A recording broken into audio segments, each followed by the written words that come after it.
Episode பாத்தீங்களா? பிடிச்சிருந்துச்சா? நேற்று கற்பனைகள் பத்தி பார்த்தோம் இல்லையா?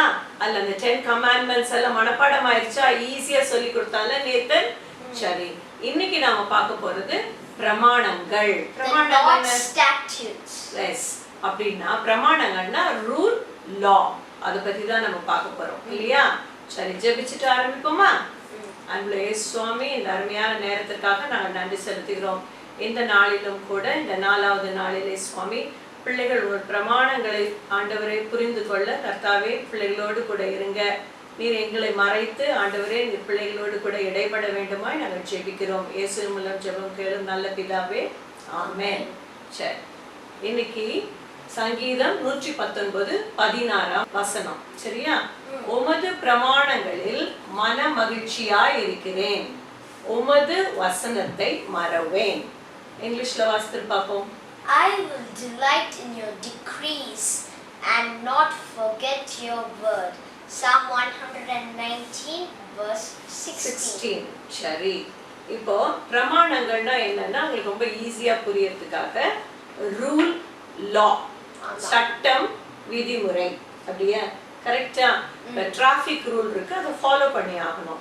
இப்ப பேண்டமிக் டைம்ல நீங்க 12 o'clock வரைக்கும் தான் கடை திறந்துருக்கணும், அதுக்கு மேல வேலைக்கு போறவங்களாம் ஐடி கார்டு எடுத்துட்டு போகணும், இதெல்லாம் ரூல்ஸ் சொல்றாங்க. இதெல்லாம் ஃபாலோ பண்ணணுமா வேண்டாமா?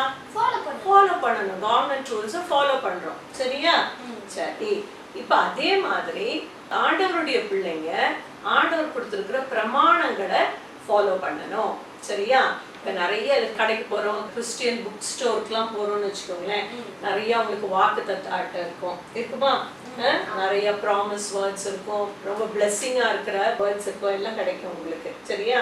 அப்படி வாங்கும் பொழுது வெறும் அந்த இடத்துல ஒரு ப்ராமிஸையோ ஒரு பிளெஸ்ஸிங்கையோ தான் நம்ம பார்த்து வாங்குறோம். ஆனா நீங்க அந்த வசனத்துக்கு முந்தின வசனமோ இல்ல பிந்தின வசனமோ அங்க ஒரு ரூல், ஒரு விதிமுறை, ஒரு சட்டம் இருக்கும். கண்டிப்பா ஒரு லா இருக்கும். அதை ஃபாலோ பண்ணாதான் அந்த ஆசீர்வாதத்தை நம்மளால சுதந்திரிக்க முடியும், அப்படின்னா இன்ஹெரிட் பண்ண முடியும். அந்த ஆசீர்வாதம் நமக்கு என்ன ஆகும்? அது பலிக்கும் அப்படின்னு சொல்லலாம். அப்ப நீங்க அந்த என்னத்தை ஃபாலோ பண்ணணும்? அந்த ரூலை ஃபாலோ பண்ணணும். கரெக்டா? இல்லைன்னா அது கிடைக்காது. இது ஒரு முக்கியமான ஒரு காரியம். நீங்க பழைய ஏற்பாட்டுல உபாகமம், கொஞ்சம் பெரிய பிள்ளைங்க இதை கவனிக்கலாம். உபாகமம் 28ஆம் அதிகாரத்துல பாத்தீங்கன்னா என்ன தெரியுமா இருக்கு? இன்று நான் உனக்கு விதிக்கிற உன் தேவனாகிய கர்த்தருடைய கட்டளைகளின் படியெல்லாம் செய்ய நீ கவனமாய் இருக்கும்படிக்கு அவர் சத்தத்திற்கு உண்மையாய் செவி கொடுப்பாயானால், அதை நீ காதுல வாங்கி அண்டர்ஸ்டாண்ட் பண்ணி அதை ஃபாலோ பண்ணினா உன் தேவனாகிய கர்த்தர் பூமியில் உள்ள சகல ஜாதிகளிலும் உன்னை மேன்மையாக வைப்பார். ஆண்டவர் உன்னை மேன்மையாக வைப்பார் அப்படின்னு ஒரு வசனம் நீ வாங்கிச்சின்னா அது ஆண்டவர் என்ன மேன்மையா இருக்கிறார். நாம நம்ம இஷ்டத்துக்கு வாழ முடியாது. கரெக்டா? இதுக்கு முன்னால ஒரு ரூல் சொல்லிட்டாரு பத்தியா? பின்னால வரப்போற பிளெஸிங்க்கு முன்னால சொல்லிட்டார். என்ன சொல்லிட்டாரு? நீ கவனமா இருந்து அதை ஃபாலோ பண்ணா இந்த பிளெஸிங் எல்லாம் உனக்கு கிடைக்கும் அப்படின்னு சொல்றாரு. அதுல எத்தனை பிளெஸிங் தெரியுமா? சொல்லிட்டே போயிட்டு இந்த இடத்துல பாருங்க, இது அடிக்கடி நம்ம யூஸ் பண்ற ஒரு வசனமா இருக்கும். சின்ன பிள்ளைங்க கூட சர்ச்சுக்கு போகும்போது நிறைய கேட்டிருப்பீங்க. சரியா? கர்த்தர் உன்னை வாளாக்காமல் தலையாக்குவார், நீ கீழாகாமல் மேலாவாய் அப்படின்னு ஒரு வசனம் இருக்கு. ஆண்டவர் நம்மள கீழ்படுத்த மாட்டார், நம்ம மேன்மையா இருப்பாருன்னா ஆரம்பத்துல நான் வாசித்தேன் பாத்தீங்களா? அந்த வசனத்துல நீங்க கீழ்படிஞ்சு நடந்தாதான். இதுல எத்தனை தெரியுமா? 14, 15ல தான் இத சொல்றாரு. அப்ப இத்தனை பிளெஸிங்கும் வரணும்னா நீ ஆண்டவருடைய ரூலுக்கும் அவர் சொல்லக்கூடிய சட்டத்திற்கும் அந்த ரூல்ஸுக்கும் விதிமுறைகளையும் ஃபாலோ பண்ணா இந்த பிளெஸிங் எல்லாம் உங்களுக்கு கிடைக்கும் அப்படின்னு சொல்றாங்க. சின்ன பிள்ளைங்களுக்கு இது ரொம்ப அதிகமான பாடமோ அப்படின்னு நான் யோசித்தேன். ஆனா இப்ப இருக்கிற பிள்ளைங்க எல்லாம் கெட்டிக்கார பிள்ளைங்க மாத்திரம் இல்ல, கர்த்தருடைய வருகை சமீபமா இருக்கு. அதனால வசனத்தை நீங்க கெட்டியா பிடிச்சிக்கணும். உங்களுக்கு என்ன வசனம், என்ன பிளெஸிங், ஆசீர்வாதமா இருக்கிற வசனம் இருந்தா கூட நல்ல ஒரு 5th ஸ்டாண்டர்ட் பிள்ளைங்க எல்லாம் கூட படிக்கலாம். நல்லா எடுத்து முந்தின வசனம் பிந்தின வசனம் படிச்சு பார்த்தா உங்களுக்கு கண்டிப்பா விளங்கும். ஆண்டவர் நல்ல ஞானத்தை கொடுப்பார். எசப்பா இதை நான் புரிஞ்சுக்கணும் அப்படின்னு நீங்க கேட்டு வாசித்தீங்கன்னா கண்டிப்பா உங்களுக்கு அது புரியும். அப்ப இந்த வசனத்தை நீங்க வந்து எல்லா பிளெஸிங்கையும் நீங்க இன்ஹெரிட் பண்றதுக்கு ஆண்டவர் சொன்ன சட்ட திட்டங்களை எல்லாம் ஃபாலோ பண்ணணும். சரியா? இது ஓரளவுக்கு உங்களுக்கு புரிஞ்சிருக்கும் அப்படின்னு நினைக்கிறேன். ஓகேவா பிள்ளைங்களா? ஓகேவா? சரி, அதனால இப்ப நீங்க மனசுக்குள்ள என்ன வைக்கணும்? நான் வந்து கண்டிப்பா ஆண்டவர் சொன்ன காரியங்கள் எல்லாம் நான் ஃபாலோ பண்ணுவேன். அதுக்காக தான் நம்ம சொன்னோம் வேர்ட், வசனத்தை படிக்கணும். கடைசி காலத்துல நம்ம யாரும் ஏமாந்து போயிடக்கூடாது, அப்படிதானே? வசனத்தை படிச்சு வசனத்தின் படிதான் நம்ம போதிக்கப்படுறோமா, வசனத்தின் படிதான் நம்ம நடக்கிறோமா அப்படின்னு நீங்க புரிஞ்சுக்கணும். ஓகேவா? ஓகேவா? இதுல கண்டிப்பா நான் வந்து இந்த VBS 3 to 15 years வரைக்கும் சொல்லியிருக்கேன். நல்ல 15 வயசு பிள்ளைங்க எல்லாம் கிட்டத்தட்ட இப்ப 10th ஸ்டாண்டர்ட் வந்துட்டீங்க. உங்களுக்கு கண்டிப்பா இந்த காரியங்கள் இந்த உலகத்துல உங்களுக்கு கண்டிப்பா புரிஞ்சாகணும். அப்பதான் வந்து நம்ம ஏமாற்றப்படாம நம்மளையே ஏமாத்திக்காம நம்ம வந்து வசனத்தின் படி நடப்போம். ஓகேவா? சரி, இப்போ இந்த வசனத்தை நீ ஒரு தடவை ஆங்கிலத்துல படிச்சிரு. I will delight in your decrees and not forget your word. Psalm 119 verse 16. சரி, இன்னும் வந்து நான் மிரட்டின மாதிரி இருக்கே, இது ரூல் லா அப்படிலாம் இருக்கே அப்படின்னு நீங்க நினைச்சீங்கன்னா இது ஒரு உலக பிரகாரமான ராஜா போடல இல்லையா? அதனால வந்து ஆண்டவர் சொல்றாரு இந்த காரியங்கள்லாம் உங்களுக்கு பாரமா இருக்காது, கஷ்டமான நுகமா இருக்காது அப்படின்னு சொல்றாரு. ஓகேவா? சரி, அதான் உமது பிரமாணங்களில் மன மகிழ்ச்சியா இருக்கிறேன். ஆண்டவர் ஒன்று சொல்றாருன்னா அதை மன மகிழ்ச்சியோட ஏற்றுக்கணும். மன மகிழ்ச்சின்னா ஃப்ரம் யோர் ஹார்ட், சும்மா ஸ்மைல் கிடையாது இல்லையா? ஒருத்தரை பார்க்குறோம், ஒரு ஸ்மைல் பண்றோம், அது வந்து பெரிய விஷயம் கிடையாது. சந்தோஷமா இருக்கிறது வந்து இருதயத்தின் ஆழத்துல இருந்து வர காரியம். அப்போ ஆண்டவர் சொல்ற ஒவ்வொரு ரூலையும் ஒவ்வொரு சட்டத்தையும் நம்ம சந்தோஷமா அது நம்ம அந்த பிரமாணங்கள்ல மன மகிழ்ச்சியா இருக்கணும். உமது வசனத்தை மறவேன். சரியா? இப்ப பெருசா வயசாக நிறைய வசனங்களை மனசுக்குள்ள வைக்க முடியாதபடி அப்ப மனப்பாடம் பண்ண முடியாது. சின்ன பிள்ளையா இருக்கும் பொழுது நிறைய மனப்பாடம் பண்ணலாம், அப்படிதானே? சரி சரி, இப்ப நீ இன்னைக்கு வச்சிருக்கிற பாட்டை நீ பாடுறியா? சரி பாடு. இந்த பாட்டு முடிஞ்ச பிறகு நம்ம என்ன செஷன் போவோம்? கிராஃப்ட். ஓகே, பாடுங்க பாப்போம். The Bible, yes, that's the book for me. I stand alone on the word of God. The Bible, the Bible, yes, that's the book for me. I stand alone on the law of God. The Bible, the Bible, yes, that's the book for me. I stand alone on the rule of God. The Bible, the Bible, the Bible. சரி, very good. இப்போ word of God, rule of God, law of God, இதெல்லாம் நீங்க என்ன பண்ணணும்? அதுல நிக்கணும் ஸ்ட்ராங்கா. சரியா? ஓகே, அடுத்தது நம்ம கிராஃப்ட் செஷன் பார்க்க போறோம். ரெடியா இருக்கீங்களா? இன்னைக்கு கூட ரொம்ப சிம்பிள், எளிமையா, காசே செலவில்ல, ஆனா அது உங்க மனசுல இருக்கும். அப்படி ஒரு காரியத்தை தான் நம்ம செய்ய போறோம். ஓகேவா? ரைட்.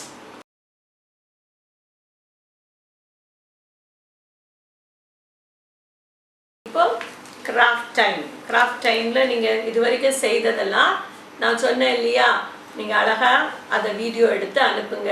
நீங்க செஞ்ச கிராஃப்டை ஃபோட்டோ எடுத்து அனுப்புங்க. அதில் உங்கள் பேர் இருக்கட்டும். அப்போ நான் வந்து உங்களுடைய வீடியோவெல்லாம் உங்களுடைய ஃபோட்டோகிராஃப் எல்லாம் நாங்கள் அடுத்த வர வாரங்களில் கண்டிப்பாக போடுவோம். சரியா? சரி, இன்னைக்கு நம்ம எதை பற்றி படித்தோம்? பிரமாணங்கள்னு படித்தோம். இந்த பிரமாணங்கள்லாம் எதில் இருக்குது? வேதத்தில் இருக்குது, பைபிளில் இருக்குது. அதனால நம்ம பாருங்க, இப்படி ஒரு புக்கு தான் வரைய போகிறோம். இதில் உங்களுக்கு என்ன? உங்கள் கையில் இருக்கிற திறமை, அதை தான் காட்ட போகிறீங்க இல்லையா? அழகாக எப்படி வரைகிறதுன்றது தான். மற்றபடி செலவே ஒன்றும் இல்லை. கரெக்டா? 4th டே 4 தானே இன்னைக்கு. இந்த கிராஃப்ட்ல கூட நம்ம செலவு இல்லாமல் தான் செய்கிறோம். அதனால யாரும் எனக்கு செய்ய முடியல அப்படின்லாம் சொல்லாமல் அழகாக ஒரு பேப்பர், அவ்வளோதான், A4 சைஸ் பேப்பர், இல்லை உங்கள் லாங் நோட் புக்கில் இருக்க பேப்பர் எடுத்து நீட்டாக செய்யுங்க. ஸோ ஓகேவா? இது எப்படி வரைகிறதுன்னு பார்க்கலாமா? சரி, இப்போ ஸ்கேல் எடுத்துக்கிறோம். பேப்பரில் நடுவில் சென்டரில் ஒரு கோடு போட்டோம். இப்போ நம்மள பென்சில்லே வரைங்க, அப்புறமா ஸ்கெட்ச் பெனில் போடலாம். ஓகேவா? அப்புறம் ஸ்லைட்டாக இப்படி ஒரு கோடு, புக்கு திறந்துருந்து அப்படி பேஜஸ் இப்படி தெரியும்ல, அதனால இப்படி ஒரு கோடு தெரியுதா உங்களுக்கு? தெரியுதா? ஒரு தடவை காட்டிடுவோமா எப்படி இருக்குன்னு? நல்லா தெரியுதா? அவ்வளோதான். அதை அட்ஜஸ்ட் பண்ணிக்கலாம். கொஞ்சம் சரியாக வரலைன்னா கூட நீங்கள் அதை பற்றி ஒரி பண்ண வேண்டாம். ஓகேவா? திருப்பி இந்த எண்ட்லேருந்து இப்படி ஒரு கோடு போட்டுருங்க. இந்த எண்டு இது கொஞ்சம் ஷார்ட் ஆகிட்டோம். ஓகேண்ணா? இங்கேருந்து இப்படி ஒரு கோடு பாருங்க. இப்போ நல்லா தெரியுதா? தெரியுதா? ஓகே. இப்போ கீழே வரும் பொழுது நம்ம அதை வரைஞ்சிக்கலாம் பேஜஸை. சரியா? இப்போ இங்கேருந்து ஒவ்வொரு பேஜாக தெரிகிற மாதிரி புக்கை திறந்து வச்சா அப்படி தெரியும் தானே? நிறைய லைன்ஸ் போடணும்னு அவசியம் இல்லை. இந்த ஃபஸ்ட்டு நம்ம போட்ட லைன் வந்து உங்களுக்கு ஒரு கைட்லைனாக இருக்கணுன்றதுக்கு தான், அது மேலே வரையணுமே அப்படிங்கிறதுக்காக தான் போட்டது. ஓகேவா? ஓகே. பாருங்க, இப்போ புக்கு திறந்தா இப்படி பேஜஸ் தெரியும் தானே? அந்த மாதிரி நேத்தன் புக்கு திறந்து இப்படி காட்டு பார்ப்போம், அவங்களுக்கு எப்படி தெரியுதுன்னு பார்க்கலாம். இப்படி புக்கை திறந்தீங்கன்னா அப்படி தெரியுது, இந்த பேஜஸில் அப்படி தெரியும்ல, அது தெரிகிற மாதிரி தான். இப்போ நம்ம வரைகிறது வந்து பைபிள். ஓகேவா? இப்போ இங்கே வரும்பொழுது எப்படி வரணும்? உள்ள இருந்து இப்படி வெளியில் வரணும்.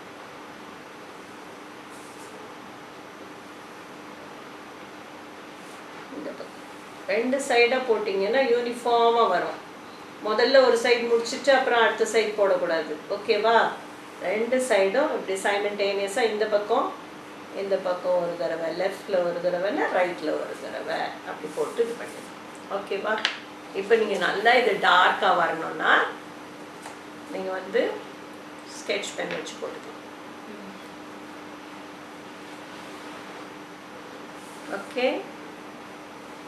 இந்த எண்டு, இந்த லெதர் பைண்டிங் உடைய எண்டு வர மாதிரி போடணும். போட்டுட்டு பைபிளில் பார்த்துருக்கீங்களா? இப்போ இந்த பைபிளில் வந்து சில்வராக பெயிண்ட் பண்ணியிருக்காங்க இந்த எட்ஜு. சிலது பார்த்துருக்கீங்கன்னா தமிழ் பைபிளில் ரெட்டில் வரும், அந்த எட்ஜ் வந்து ரெட்டில் இருக்கும். அப்போ நம்ம அது மாதிரி போட்டு பார்ப்போமா? வருதானே?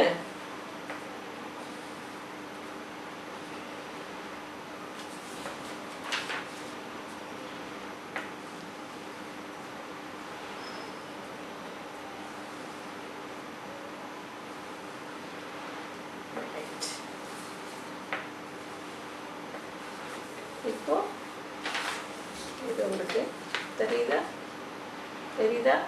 புக்குடைய டாப் தெரியுதா? இப்போ இங்கே நல்லா இருக்கா நேத்தன்? புக்கு மாதிரி இருக்கா இல்லையா? இருக்குது. ஆனா இதுக்கு பிங்க் தந்துருக்கோம். பிங்க் கொடுத்துருக்கலாம். ஏன்னா யாருக்கு என்ன கலர் வேணுமோ அதை யூஸ் பண்ணிக்கலாம். ஒவ்வொன்றும் ஒவ்வொரு கலரில் இருக்கும்ல. பெரும்பாலும் தமிழ் பைபிளில் வர்றது வந்து ரெட்டு எப்படி வேணால் போட்டுக்கலாம். சரி, இப்போ இந்த கீழ்பாகம் இப்போ நல்லா ஒரு புக் மாதிரி தெரியுதா? ஓகே. இப்போ நான் வந்து பிரமாணங்கள்னா என்ன பண்ணணும், ரூலு, லா அதெல்லாம் சொன்னோம் இல்லையா? அப்போ எது செய்யணும் எது செய்யக்கூடாதுன்னு சொல்லி, ஸோ டூஸ் அண்ட் டோன்ட்ஸ். மார்க்கரில் டோன்ட்ஸை பிளாக்ல எழுதணும், டூஸை ரெட்ல எழுதணும். ஓகே.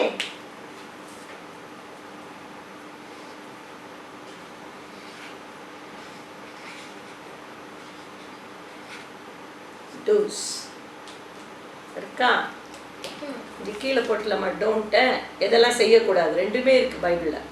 ஓகே, அது செய்ய வேண்டியது இருக்குது, செய்யக்கூடாததும் உங்களுக்கு சொல்லப்பட்டிருக்கு.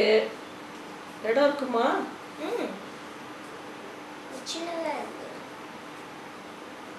மார்க்கர்ன உடனே திக்காயிடுச்சு.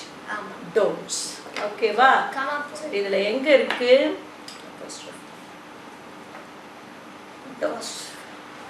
ஓகே. இது எதுல இருக்கு? கண்டிப்பா எல்லா பைபிள்ல தான், எல்லா புக்லயும் இருக்குமா இது எது செய்யணும் எது செய்யக்கூடாதுன்ட்டு. அதனால நம்ம என்ன பண்ண போறோம்? பைபிள் வேற கலர்ல எழுதலாம். மண்ணுல எழுதுவோமா? the Bible ன்னு ஓகே இந்த சைடுல எழுதி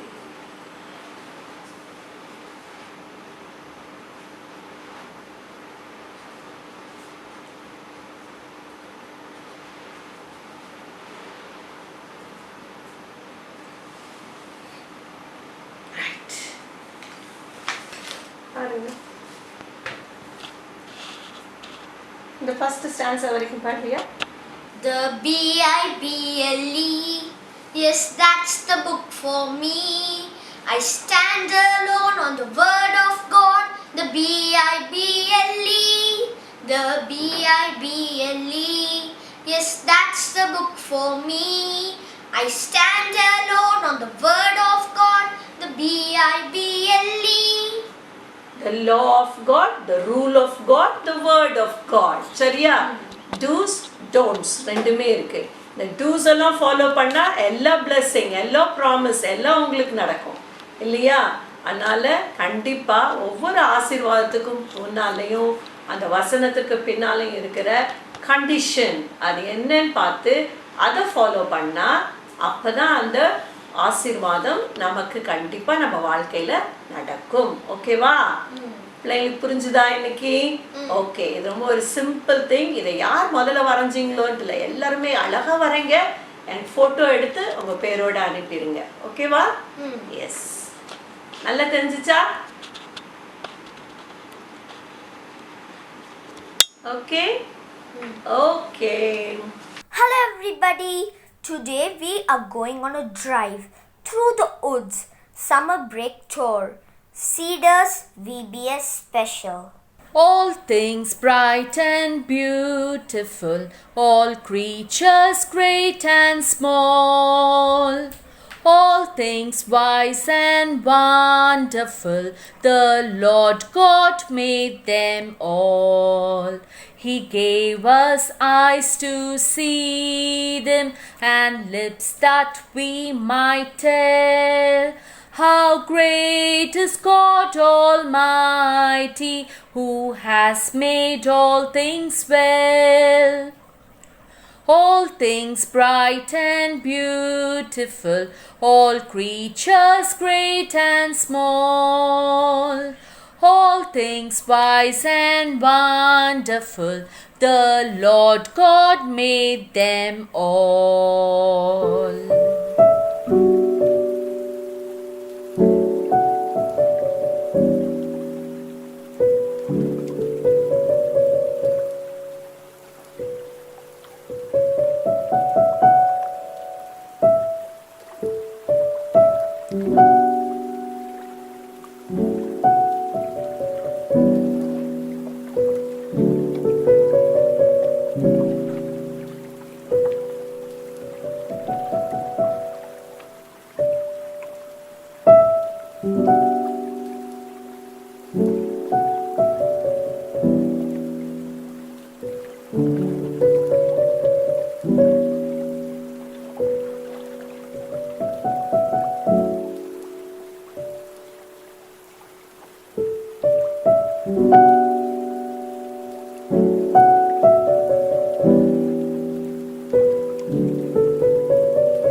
என்ஜாய் பண்ணீங்கன்னு நினைக்கிறேன்.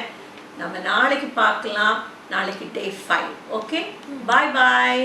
Bye.